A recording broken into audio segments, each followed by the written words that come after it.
ऐसे में ईरान को जो मदद भारत से मिल रही थी उसके बावजूद भी अगर यह हरकत हो रही है कि ईरान भारतीय जहाजों पर हमला प्रेफर कर रहा है, तो इस पर भारत की नाराजगी लाजमी है। और यही हुआ, कल भारत की तरफ से ईरान के राजदूत को समन किया गया, विदेश मंत्रालय के द्वारा बुलाकर कहा गया कि आप जाकर कह दीजिए, इनके राजदूत का नाम मोहम्मद फतह अली है, इनको कहा गया कि आप जाकर के अपनी तरफ से, हमारी तरफ से प्रतिक्रिया दीजिए अपने उन लोगों को कि भारतीय जहाजों के साथ ऐसा नहीं होना चाहिए था। यहां पर भारत के स्पोक पर्सन ने यह भी कहा कि हमने उनसे इस बारे में अपनी तरफ से प्रतिक्रिया दर्ज करा दी है और कहा है कि यह सही नहीं है, भारतीय जहाजों पर होने वाले हमले ठीक नहीं है। इसके बाद में ईरानी सुप्रीम लीडर के जो प्रतिनिधि भारत आए हुए हैं, उन्होंने कहा कि भारत के प्रति ईरान में बड़ा ही सॉफ्ट कॉर्नर है। वो ये मानते हैं कि हम युद्ध नहीं चाहते, हम शांति चाहते हैं, उम्मीद करते हैं कि दूसरा पक्ष भी शांति की अपील करेगा। ईरान और भारत के रिश्ते मजबूत हैं और उन्हें इस घटना की जानकारी नहीं है।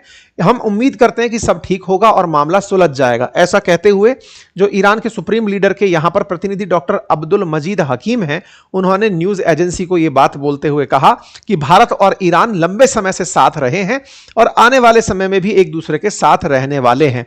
ऐसे में यहां की जो घटना है, इससे एक और संदेश निकलता है, और वो संदेश ये कि स्ट्रेट ऑफ हॉर्मुज टेक्निकली जो लोग यहां पर राजदूत बनकर बैठे हैं या फिर यहां पर प्रतिनिधि बनकर आए हुए हैं या बातचीत कर रहे हैं, हमारी न्यूज एजेंसीज के साथ वार्ता में हैं, यहां पर जो विदेश मंत्री बैठे हुए हैं अरागची जो हैं, उन सब के साथ कुछ और गड़बड़ भी हो रही है। जैसा आप सभी जानते हैं कि ईरान के राष्ट्रपति पेजेश्कियन को कोई भी नहीं पूछ रहा है, वो बेचारे साइड में डले हुए हैं, अपनी तरफ से बस ट्वीट कर देते हैं। ना तो उनको मुज्तबा खमनेई से मिलने दिया गया और ना ही किसी अंतरराष्ट्रीय वार्ता में उन्हें शामिल किया गया, उनको एक तरफ साइड लाइन किया हुआ है। ऐसे ही अभी के लिए ऐसा लगता है कि स्ट्रेट ऑफ हॉर्मुज को लेकर के जो अरागची का उस दिन वाला बयान था जिसमें उन्होंने कहा था कि स्ट्रेट ऑफ हॉर्मुज खुल गई है, उसके खिलाफ लगता है कि आईआरजीसी हो गई है। मतलब ईरान के अंदर अब दो धड़े बन गए हैं, एक धड़ा जो चाहता है कि अब यहां से आगे समझौता हो और दूसरा धड़ा जो चाहता है कि स्ट्रेट ऑफ हॉर्मुज पर आईआरजीसी का कंट्रोल हो। कारण यही है, कारण क्या है ना कि सैयद अरागची जो हैं, जो यहां के विदेश मंत्री हैं, उन्होंने 17 अप्रैल को ट्वीट किया था, खुद से यह कहा था कि straight of Hormuz is declare completely open for the remaining period of cease fire, यानी 21 अप्रैल तक के लिए यह खोल दिया गया है। इसी को ही ट्रंप ने कोट करते हुए कहा था कि स्ट्रेट ऑफ हॉर्मुज खुल गया है। तो 17 अप्रैल की शाम को आप ट्वीट करते हो, भारतीय जहाज इसी के चलते निकलना शुरू होते हैं। हमने आपको उस दिन भी तस्वीर दिखाई थी, कितने सारे वो रोया करके जहाज था, हमने कल ही बताया था, बहुत सारे जहाज एकदम निकलना शुरू हो जाते हैं। अब जैसे ही निकलना शुरू होते हैं और आप उनके ऊपर फायरिंग कर देते हैं। 17 को आपने कहा, 18 को हमारे जहाज निकलने शुरू हुए आए, तो निकलने आए तो इसका मतलब आपकी बातों में दम नहीं है, अमेरिका के राष्ट्रपति की बातों में भी दम नहीं है। तो यहां पर कोई और है जो ये सब डिसाइड कर रहा है। इसके ऊपर बहुत प्रतिक्रिया आई है। अरागची के इस बयान के ऊपर तो हमने सेशन तक किया है, पिछला सेशन जो हुआ है, और इसके बाद में इनके ऊपर भी वहीं के लोग कह रहे हैं कि इन्होंने एक गलत और अधूरी पोस्ट कर दी। उस पोस्ट से जानकारी साफ निकल कर ही नहीं आई कि खुला है या नहीं खुला है, और इससे आईआरजीसी ने अपनी नाकेबंदी जारी रखी। Bad and incomplete tweet by Araghchi and incorrect ambiguate creation regarding the reopening of strait of Hormuz. मतलब इनके ऊपर आरोप लगने लगा कि तुमने ये क्या जानकारी दे दी। इस बात से पता चला कि जो यहां का ईरान का रेवोल्यूशनरी गार्ड कॉर्प है ना, जो कि कभी खमनेई की निजी सेना हुआ करती थी, वो इस समय सरकार के साथ समर्थन में नहीं है।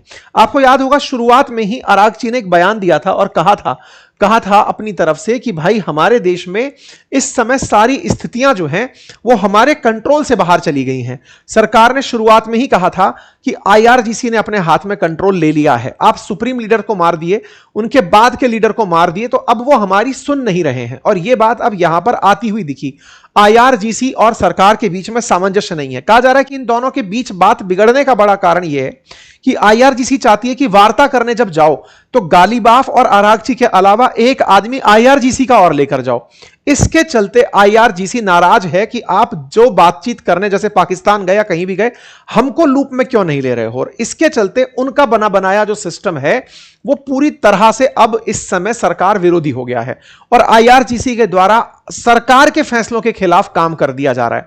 तो ये जो इंडियन शिप पर हमला हुआ, तो इसको समझिए कि अरागची का ट्वीट है, उसके बाद अमेरिका का ट्वीट है, उसके बाद आईआरजीसी हमला कर दे रहा है।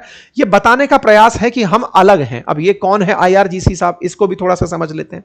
IRGC Islamic revolutionary guard Corp है ईरान की, जिसको खमनेई ने खुद अपने लिए एक ऐसी सेना के रूप में खड़ा किया था जिसका उद्देश्य सरकार विरोधी आंदोलनों को दबाना था। लगभग 1.25 लाख इसके पास सैनिक हैं और कई सारे इसके पास में रिजर्व सैनिक हैं जिन्हें कि बसीज मिलिशिया कहा जाता है।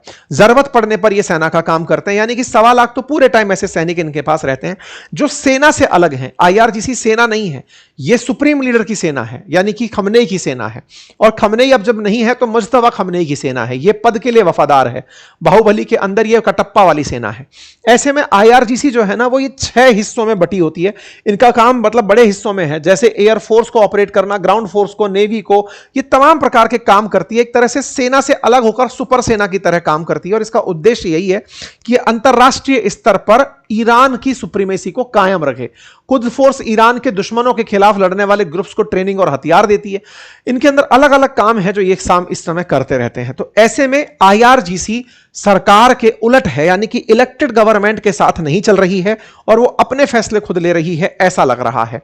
ईरान की जो सेना है जो कि सरकार के अधीन है उसको कोई पूछ नहीं रहा है। इसी के चलते स्ट्रेट ऑफ हॉर्मुज कभी खुला है तो कभी बंद है, तो कभी खुला है तो बंद है की सूचनाएं आपको मिलती रहती हैं।